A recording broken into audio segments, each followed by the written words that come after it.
As we continue through John chapter 11, what a remarkable story of transformation. I want to take you back in time and show you another transformation that caught my eye.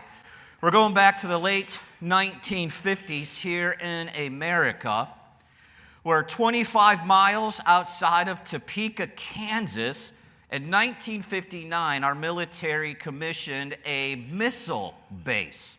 You can see actual pictures there. There they housed a 75-foot Atlas E rocket tipped with a nuclear warhead that was 320 times more powerful than what was used in World War II. If you look underneath the missile there, you will see this large opening. Just behind that was a garage door that weighed 47 tons. And was built to withstand a doomsday blast itself. This site was decommissioned just 6 years later, and it was vacant. Until in the 1980s, a husband and his wife actually canoed around it. It was covered in 9 feet of water, and said, you know what, there's potential here.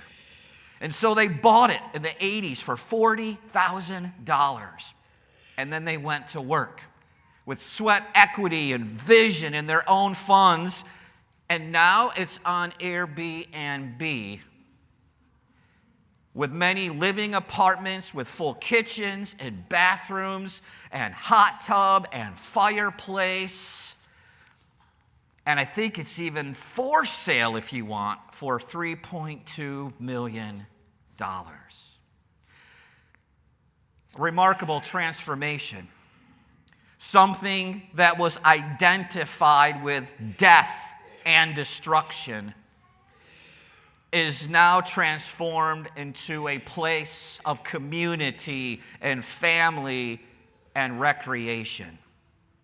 And I was thinking, how close is that to our story with Jesus? That on our own, left to our sinful selves, these bodies in sin are destined for death and eternal destruction.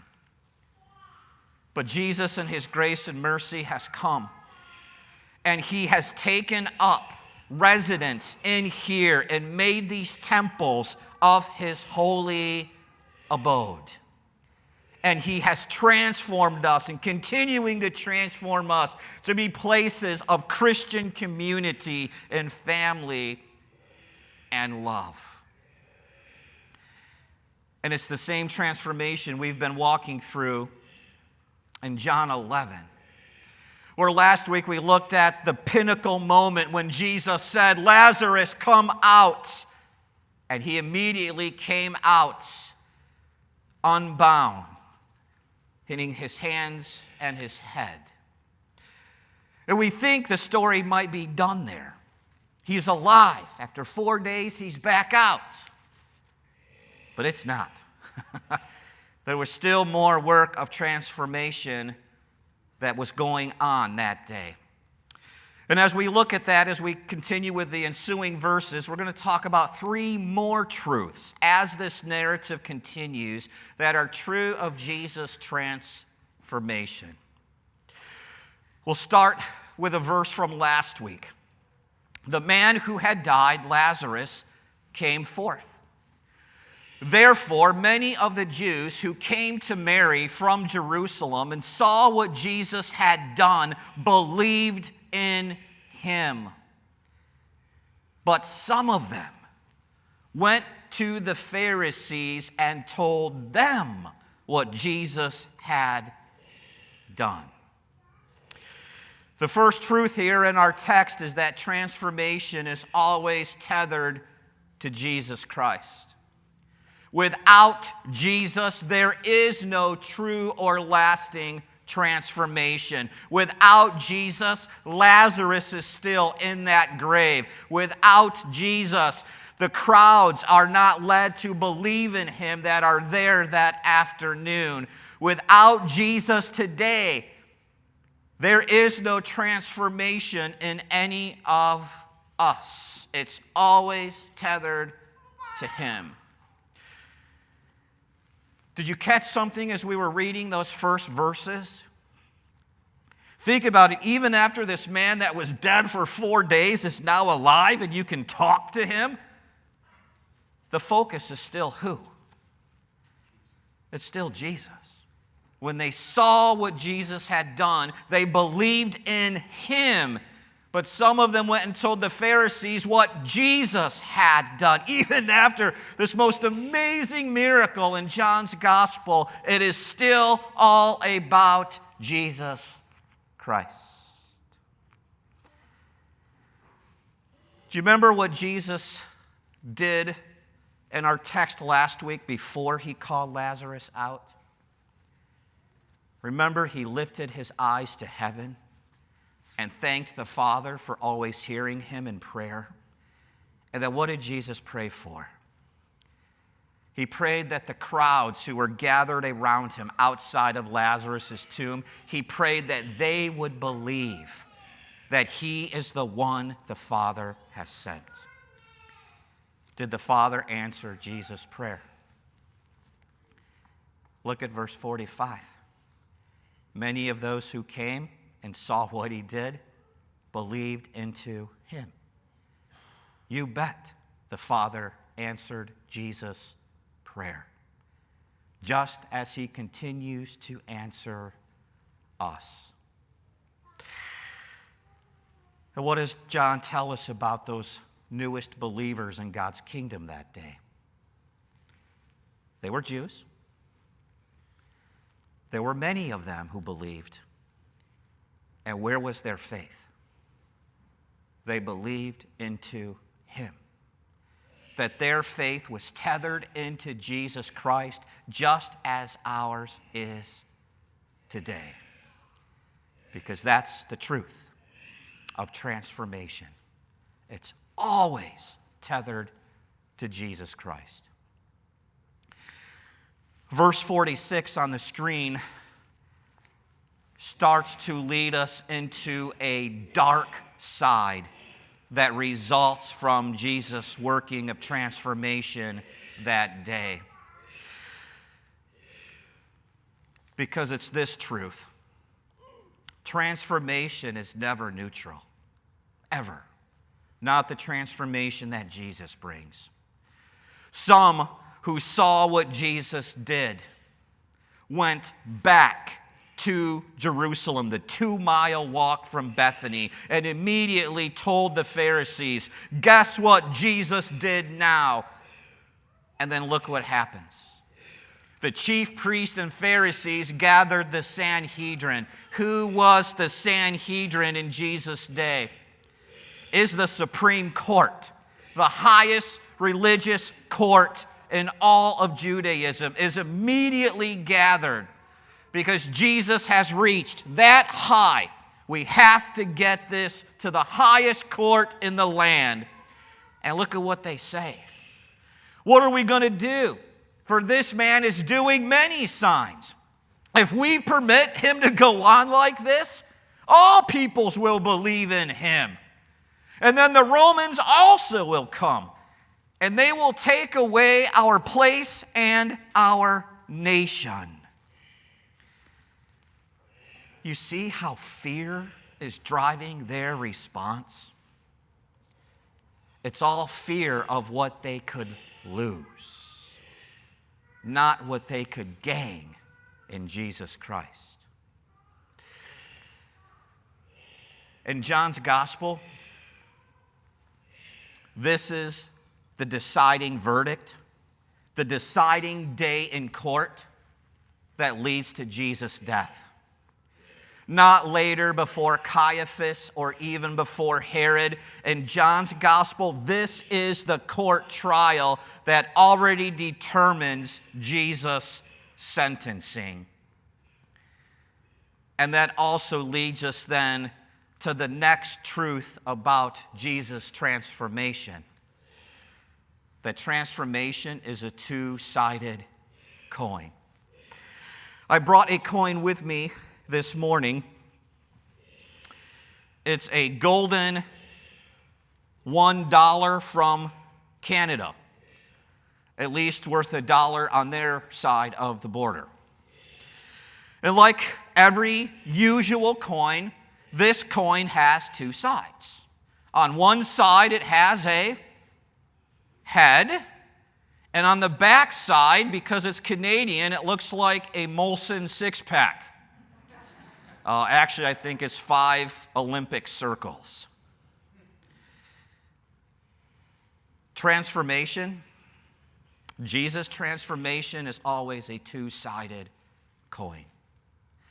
We've already seen heads in this story, and that is that transformation is a complete free gift and working of Jesus. It was his gift to Lazarus to bring him back from the dead. Lazarus didn't earn it or deserve it. Jesus gave that transformation to him. Jesus freely gave Martha and Mary their younger brother back. It was a complete free gift. To the crowds who were there and saw it too, Jesus in his grace gave them faith in him when they saw what he had done. And it's the same for us today. The head's side of transformation is that it is always a free gift and working of Jesus Christ in here. But then there's also what? Transformation has a tails that we cannot overlook as well. When they go and gather the Sanhedrin, look at what is decided. Therefore, from that day, the Sanhedrin made plans to kill Jesus. And look at how it continues in chapter 12. The chief priests made plans to kill Lazarus also, because on account of him, many of the Jews were going and believing into Jesus. What's the tail side? Not lesser, but what's the tail side of transformation? What is free to us also comes with a dear cost. In Matthew, Mark, and Luke, the synoptic gospels, what gets Jesus killed? His claiming to be God. Blasphemy. In John's gospel, what gets Jesus killed? Jesus bringing Lazarus back to life. And do you see how evil perpetuates? It always leads to another evil, to another evil. It's no longer enough for one man to die. Now 2 men have to die. So the transformation that Jesus worked that day in Bethany, it would cost him dearly. It would cost him his life that next week. And the transformation that Jesus worked that day, it cost Lazarus too. Because of his close association with Jesus, he also now was a wanted man. And it's the same two-sided coin with us today. Transformation is absolutely free gift and working of Jesus Christ.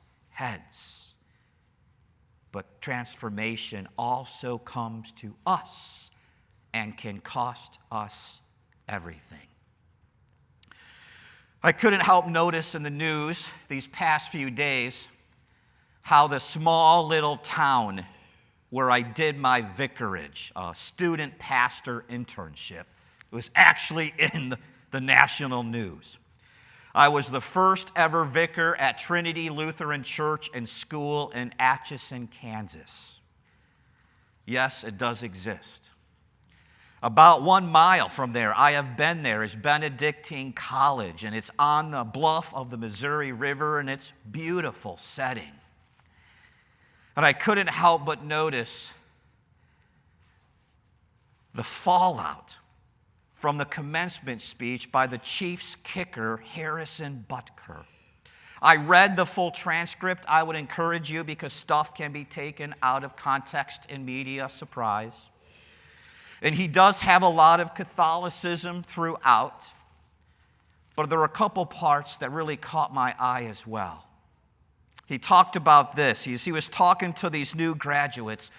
He told them that true happiness in this world, true happiness, is found in a complete surrender of self and in turning to Christ. That's the B side of transformation, isn't it? A complete turning from self and turning to Christ. Since his speech now, 136,000 people and counting have signed a petition to try to get the Chiefs to cut him from their team. But every time we put ourselves out there in faith, it always comes with a cost. The transformation that Jesus works in us might cost us some of our family and friends who don't want to be with us as much anymore, if at all, maybe. They might stop friending us on Facebook or stop following us or liking us on other sites. We might be the subject of verbal hits. Why don't you hang out with us? Why don't you go out with us anymore to go do such and such? Why don't you talk like us? Are you just some kind of goody two-shoe? And many times it's not even that we are judgmental or unloving, but I think it's just that the light of Jesus Christ is shining forth in us. And darkness and the deeds of darkness do not like being exposed by the light of Christ. So as we count the cost of transformation, these other words of Jesus ring loud. In Luke, if anyone would come after me, let him deny himself. In a culture that screams, express yourself. Be whoever you want to be. Jesus says, deny yourself. And take up your cross how often? Daily. And follow me. And so what can cost us everything? As the young family just stood up here and said, do you intend to follow Jesus and suffer all, even death, rather than fall away from it? And they boldly in faith said, we will by the grace of God. We can have that same cost as well. But though it might cost us everything, by the transformation of Jesus, we also gain everything. In the Sermon on the Mount, Jesus said, blessed are each of you when people insult you, persecute you, and say all kinds of evil against you because you're a jerk, or because you cut them off in traffic, or they got your promotion, or you got their promotion at work. No. Blessed are you when people insult you, persecute you, say all kinds of evil against you because of me. And then Jesus himself says, rejoice and be glad. Because why? Great is your reward in heaven. Yes, it's free. Yes, there's a cost. Everything. But there's a gain for eternity. Heaven.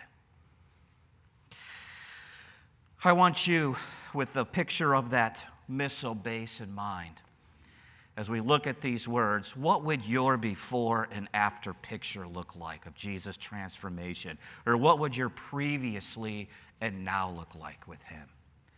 Second, what has Jesus' transformation already cost you? And then lastly, because he's always making us more like him, what is Jesus wanting to transform in you next? Where do you hear his voice? And how will you respond? Give that some thought. If you're with someone now, please have a moment of conversation, and then we'll send you in just a minute with his name and blessing.